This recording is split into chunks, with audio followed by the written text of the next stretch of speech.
Over 23 years ago, a game released that would set the standard for ARPGs for decades to come. And, as you probably assumed if you clicked on this video, that game was Diablo II. A little over 20 years later, Diablo II was remastered with the long-awaited release of Diablo II Resurrected. This is Jarbo with Jarbo Gaming, and today we're going to be taking a look at the remaster of this classic title. Now, a little bit of background. I'm familiar with the story of Diablo I, having played it when I was very young, but unfortunately, I never played Diablo II. Diablo III was really the first Diablo I spent any significant amount of time on back when it was released in 2012 and later after the Reaper of Souls expansion. Cut to this year with the release of Diablo IV, I picked it up and put a good amount of time into it. Some of the issues with the game started to arise though by the time I hit the 100-hour mark. My thirst for loot just wasn't quite satisfied. I'm not saying the game was bad necessarily, and I think the devs have already taken some steps in the right direction, but I wanted more. I had always heard from folks about Diablo II and knew that it had a legendary status amongst many ARPG fans, and despite what I'd heard, I'd never actually been compelled to give it a try. Well, perhaps about 23 years too late, I decided to give it a shot by picking up Diablo II Resurrected. These are my thoughts on the game. To start off, I'd like to first take a look at the game's story. The story is a direct follow-up to that of Diablo I's. We are following in the footsteps of Marius, a poor soul who can't help but follow the mysterious Dark Wanderer, who is actually the main character from Diablo I on his journey east. The pre-rendered cutscenes are narrated from his perspective and put in some heavy lifting between the acts, handling the majority of the storytelling in the game and setting us up for what's to come. Now, the storytelling in between those cutscenes during actual gameplay in the acts is much different than that of the game's predecessors. Rather than going from objective to progress a narrative, quest objectives are given with little to no handholding, with most of them being completely optional to the completion of the game. Want to ignore rescuing Deckard Cain because you're some sort of a monster? That's fine, go ahead, but in the future he's not going to identify your items for free. In my opinion, the game does a good job of letting you experience the story for yourself, in-game rather than telling it to you. Even with the relative lack of cutscenes compared to a newer title like Diablo IV, I didn't really feel like I missed out on any anticipation that was built up when it came to preparing to fight the evils of hell. One thing that really stood out to me during my playthrough was seeing the Dark Wanderer walking out of town in the beginning of Act 3. I thought it was a great way of incorporating elements of the story without being overly obtrusive. I thought that was really cool. My biggest praise about the story and campaign is that it didn't feel like a chore. When I recently finished Diablo IV, I was so thankful that they included a campaign skip option because I honestly didn't want to touch it again. The story wasn't awful. I actually quite enjoyed it, but at times it honestly did feel like a bit of a chore. I didn't feel that way with Diablo II. As soon as I finished normal mode, I hopped right on into Nightmare, and after Nightmare right into Hell. I felt no story fatigue whatsoever. Next, I'd like to talk a little bit about the presentation of the game. Overall, the game has a great look and feel, and I honestly couldn't imagine that anyone would argue against Resurrected being a beautiful remaster. Vicarious Visions really did a great job in modernizing the visuals of the game.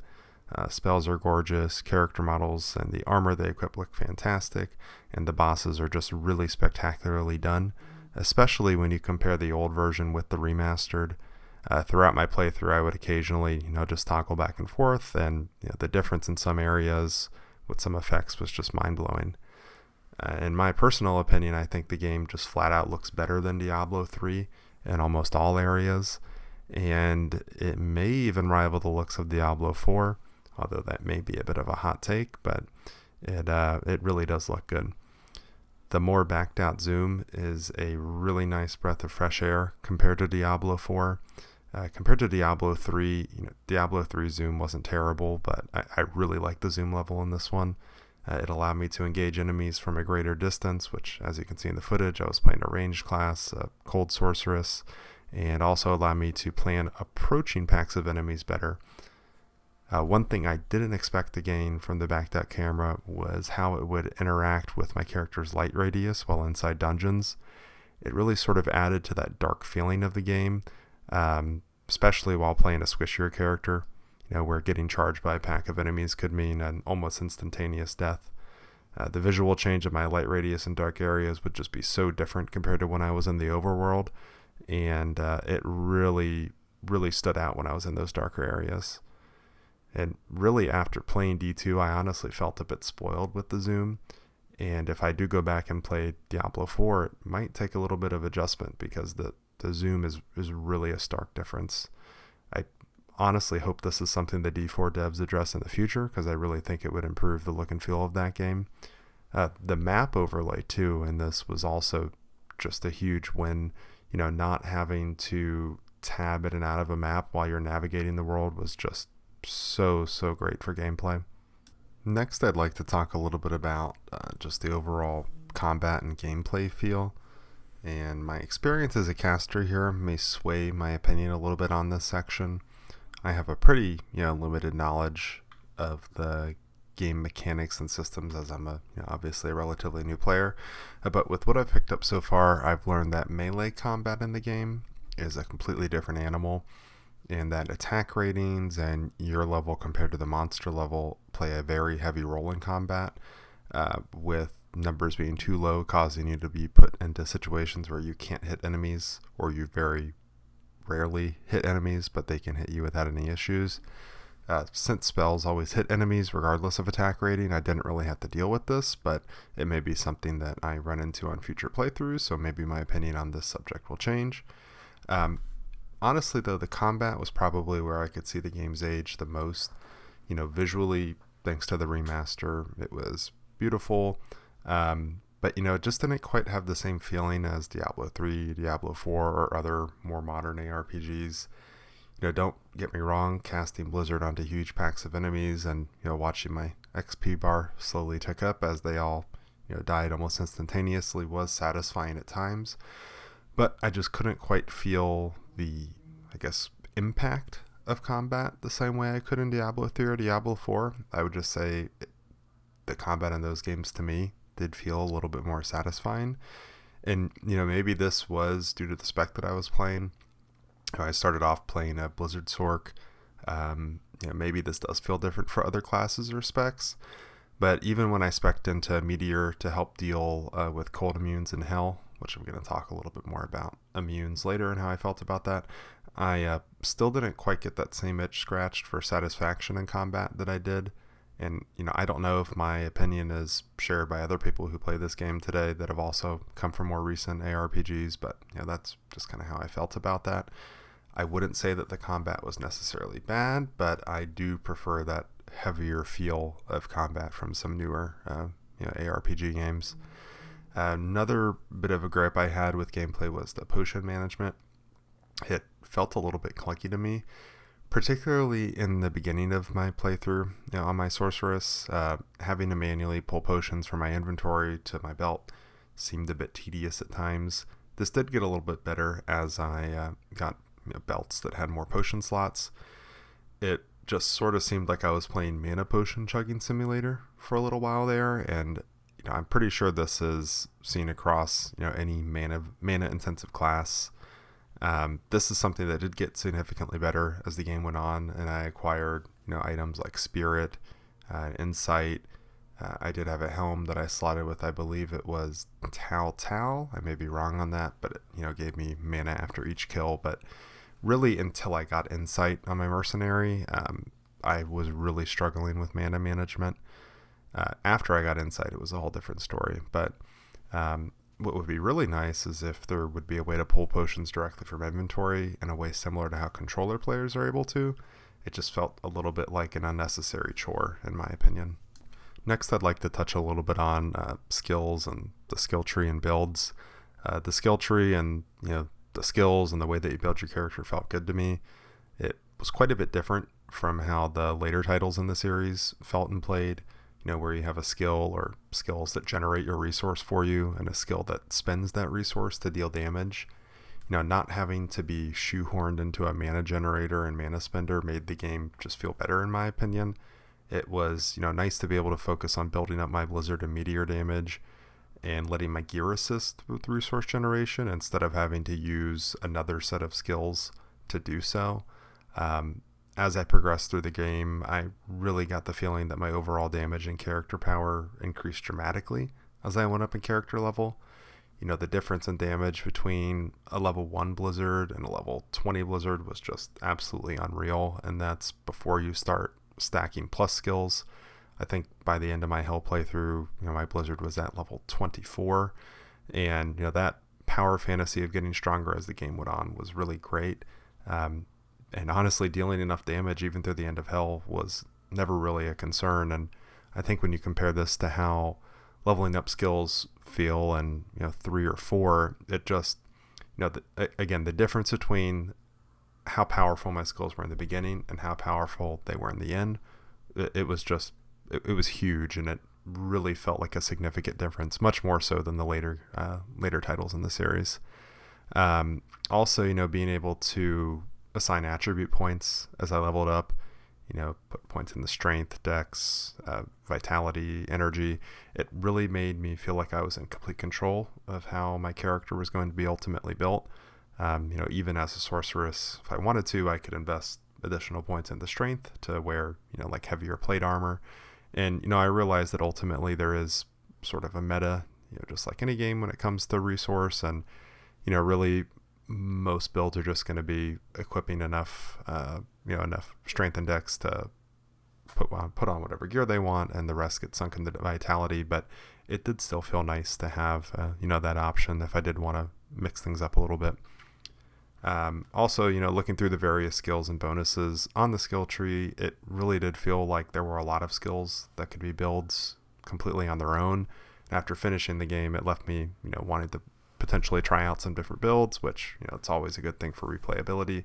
And that's, even if there are certain, again, meta builds, it's nice to be able to play other things. And honestly, it really felt like, particularly in normal and maybe even nightmare, it almost felt like everything could be viable. Next, I'd like to touch a little bit on itemization and gear and runes and rune words. Coming from playing Diablo 4 prior, the itemization honestly felt great. Items were unique and interesting throughout my playthrough. As I progressed through the game, it felt like I was constantly seeing new types of armor, new types of weapons drop. I didn't experience what I experienced in D4, which was where every time I would come back to town with a full inventory worth of loot and salvage, it would look like the same full inventory worth of loot and salvage that I brought back. And it had a much better feel. That items definitely seemed rarer than they were in Diablo 4. It didn't feel like I was getting showered with items. And it kind of seems like the game strikes a nice balance of there being a possibility for, great items that can drop, while at the same time not being showered with them. Certain uniques are rare, but not so rare that you'll never see them if you spend, any significant amount of time grinding bosses. From what I've found and, my Googlings, instead of odds that are more in line with winning the actual lottery, rare uniques in D2 have a drop rate that actually makes them worth chasing. Think more along the lines of 1 out of 1,000, or maybe even 1 out of 700, depending on your magic find, compared to over 1 in a million, which is what we've seen with some of those super unique drops in Diablo 4. And honestly, after completing my Hell playthrough, it really felt like I'm just kind of scratching the surface on the pool of rare uniques and set items, which again, that kind of contributes to that incentive to want to grind bosses or level up new characters, try new builds, etc. One thing that I found fairly early on in my playthrough here, and I'm not really sure if this is a gripe or complaint, but it really did seem like rune words completely overshadowed most of the gear that could drop, with the exception of slots that couldn't be socketed with rune words, like gloves, boots, amulet, rings. Runes did feel great to chase. Anytime I saw a new rune drop, I was eager to look up and see what possible rune words I could create. And many of them were, so powerful that they seemed like they could or would be best in slot for most of my playthrough. And some of them were. Spirit comes to mind as one of those. Runes did, though, keep basic and socketed items exciting. In a lot of newer ARPG games, once you progress past the early game, white or more common items are completely worthless, but that's not the case here. There was a time early on in Act 1 Nightmare where I had the runes needed to create the rune word insight for my merc, and all I needed was a 4-socket weapon for him. And when I saw a Gray Volge drop that early on into my Nightmare playthrough, and I picked it up and saw that it had 4 open sockets, it was just that was more excitement than I had felt really than any item that dropped in D4 throughout my entire playthrough. Just because I knew the potential of what that was going to do for my build with the insane mana regen granted by that particular rune word. Really though, the overshadowing was really the only downside. Again, once I had a Spirit Sword and an Ancient Pledge Shield equipped, it lowered the excitement that I had anytime I saw a weapon or offhand item drop, just because I knew there wouldn't really be much that could replace them. Maybe that is different on other classes, but on the spec and class that I was playing, that's just how I felt. In addition though, and this was probably my biggest gripe about runes and one of my biggest issues with the game, in addition to the overshadowing of new gear, rune words really felt like they would be impossible to use without an outside resource or guide.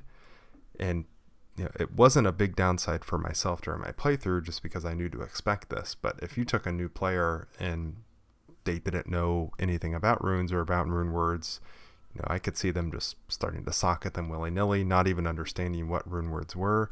And I don't know how someone would even be able to utilize them effectively without some sort of a outside resource.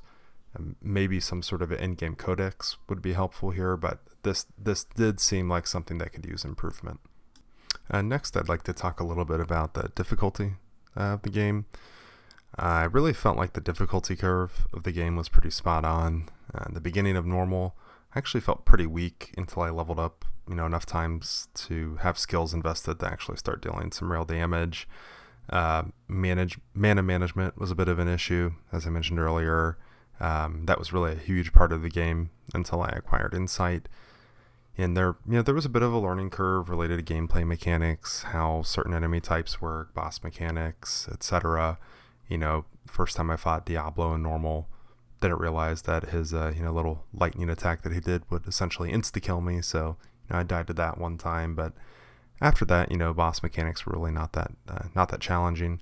I will say that Duriel really whipped my ass. I later found out, that he has a bit of a reputation of a noob killer, and I, totally get it. I struggled with him for sure on normal until I realized that you could, use thawing potions on myself and my merc to buff cold resist. It might have just been because I was a fairly squishy character and at a relatively low level when I ran into him, but yeah, I absolutely hated that guy. And he was honestly the most difficult boss that I encountered, particularly on normal, and I think I even struggled a bit with him in Nightmare. Funny enough, I didn't struggle with him on Hell. That might have just been due to understanding game mechanics a little bit better and how my character worked, etc. I found that once I was able to make rune words towards the end of normal and beginning of Nightmare, that was when the difficulty really started to drop off, though. My character really started feeling incredibly powerful. I mentioned Insight before earlier. Once I got that and could just essentially teleport spam all around without having to worry about spending mana, and I could spam Blizzard, Meteor a little bit later on. The difficulty did drop, and I really felt like I was dealing some pretty incredible damage, even if I was still a little bit squishy. I will say though that when I entered Hell, I saw an immense difficulty spike that really made Nightmare even seem like an absolute cakewalk. There were a few immunes that I encountered in Nightmare, but it really wasn't that big of a deal. I believe they were only on elite packs. But entering Hell mode, where there are certain enemy types that are always cold immune or always fire immune or always poison, lightning, etc. It was a real game changer as far as gameplay mechanics work, and having to find ways to deal with certain cold immune, fire immune, or dreaded cold and fire immune enemies presented a unique challenge that I really hadn't ever experienced previously in a game. And it really made it so that kind of the in-between parts of the acts between the bosses were really the most challenging part of Hell. The bosses themselves were not really all that difficult. I honestly don't even know if I died to a boss once I got to hell. Even Duriel, as I mentioned earlier, I was able to down him without that much difficulty. But particularly Act 5, those in-between parts were very challenging, and I probably died in Act 5 hell more than I did in the rest of the game prior combined. And the most difficult part, I would say, was probably the Ancients fight prior to going into Worldstone Keep. It was really challenging just due to the fact that there was a possibility for more than one of, the Ancients to spawn both fire and cold immune. And it required me to reset, that fight multiple times to get a set of immunities that I could deal with, which, I was able to do that and clear it relatively quickly once I realized that that was what had to be done. But that kind of left me wondering if that was really good game design or not. I just wasn't really sure. But again, it was quite difficult. And if you weren't resetting to reset their immunities, I don't know how certain classes would be able to progress past that particular part. Just some other thoughts that I had regarding some other aspects of the game that might not have been mentioned previously. Enemy variety. I really thought that the variety of different enemy types was very impressive, especially considering the age of this game. Each act, offered new and exciting enemies, some enemies that I loved fighting, some that I hated. This was especially true in Hell, where certain enemy types would always be cold immune or always be fire immune, and it really helped me to sort of develop a love or hate relationship with those different types of enemies, and I would say that kind of helped pull me into the gameplay. There were also some enemies that were always immune to a damage type that I didn't have to deal with, like lightning immunes, and that really made me thankful that I didn't have to deal with them, because some of them seemed like they'd be a giant pain in the ass to deal with. And I can't really think of a game that I played recently that made me develop this sort of relationship with certain enemy types. It was very engaging throughout that playthrough.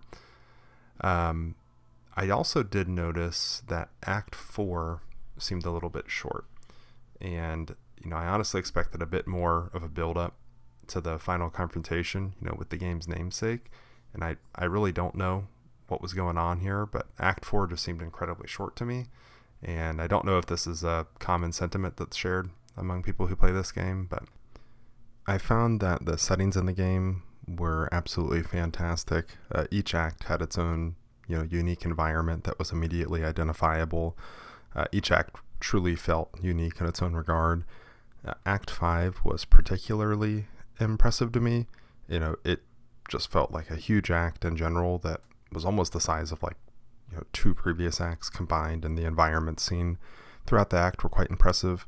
I really thought it was cool in the beginning how, as you were going up the mount, you were fighting besides barbarians. I really thought that was cool.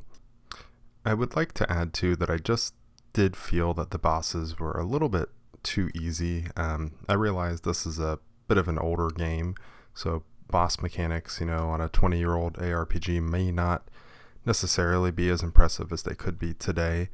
They were just easy, though, and I'm not sure if, increasing their HP pool would be the solution. That would just make them feel not necessarily better, they would just feel tankier, but I would have liked to see them be a little bit more difficult and challenging to beat, but maybe have better loot that they could drop. I think that would maybe make the boss fights a little bit better.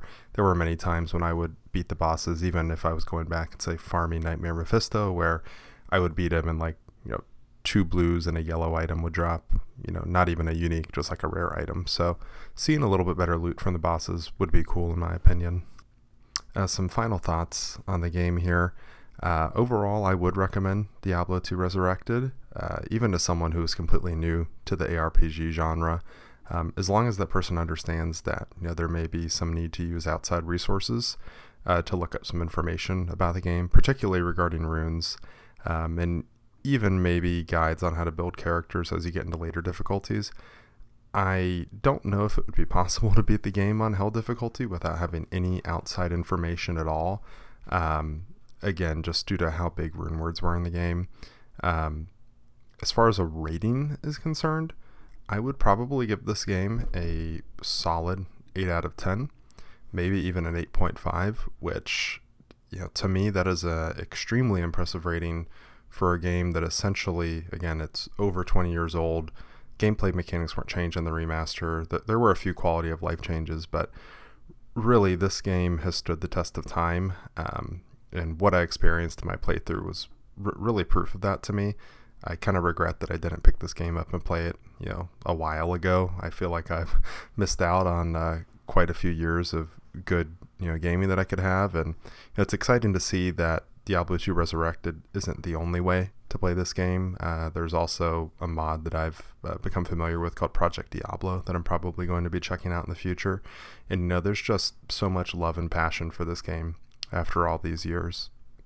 I really feel like the game could be taken almost to a perfect game, in my opinion, if the combat just felt a little bit more modern. If it had that satisfying, weighty feel that newer ARPGs have, that would, to me, really bring the game to the next level. And just some other quality of life changes that were mentioned earlier, like adding some sort of an in-game codex or other resource for runeword lookup. I could, imagine a modern version of it having some sort of a UI where, based on the rune words that you have in your stash, you have some sort of an interface that shows you, what rune words you're able to create or which ones you may be close to creating. Just something like that to make managing runes and rune words a little bit simpler, without having to use an outside resource. As well as the UI, the UI isn't terrible. And once I got used to it, it really wasn't bad. But, compared to the newer titles, I feel like it could be updated. I was really left wondering once I saw the UI that was given to controller players of the game. I was wondering why I couldn't use that UI, while on mouse and keyboard, because it was a bit more familiar to me as having, the standard, left click, right click, and several skills right on your action bar there. Again, this isn't a huge deal, but I think it would be an improvement to the game. And, in my honest opinion, if you could take Diablo II Resurrected and, again, update its combat to feel more modern, like that of D3, D4, maybe even, I haven't mentioned it earlier in the video, but Path of Exile, Lost Ark, those games just have a bit better feeling combat in my opinion. But if you could implement that as well as some quality of life changes that would be expected in a more modern title, I really think this would be worthy of a 9.5 or maybe even a 10. I mean, the game is really quite incredible. And again, this is super impressive for a game that came out over 2 decades ago. And, after playing through, these hours here to get through hell on my, really first character, my, Blizzard Sork, I can honestly say that I get, where people are coming from when they talk about how great D2 is. After D4's release, I saw a lot of people comparing it to Diablo 2, and I didn't really quite understand where they were coming from, particularly when it came to itemization. But, I do sort of understand that now. And, I see why people have continued to play this game for so long. And I'm probably going to continue playing it into the future. And, there may be some upcoming videos on this channel featuring it. And, I'm sure as I continue to play the game and play different classes and different builds and come across different items and just continue to experience what the game has to offer, I'm sure some of these opinions may change. But yeah, no, I thank you guys so much for checking out my Diablo II Resurrected review. My name is Jarbo with Jarbo Gaming, and we will see you next time.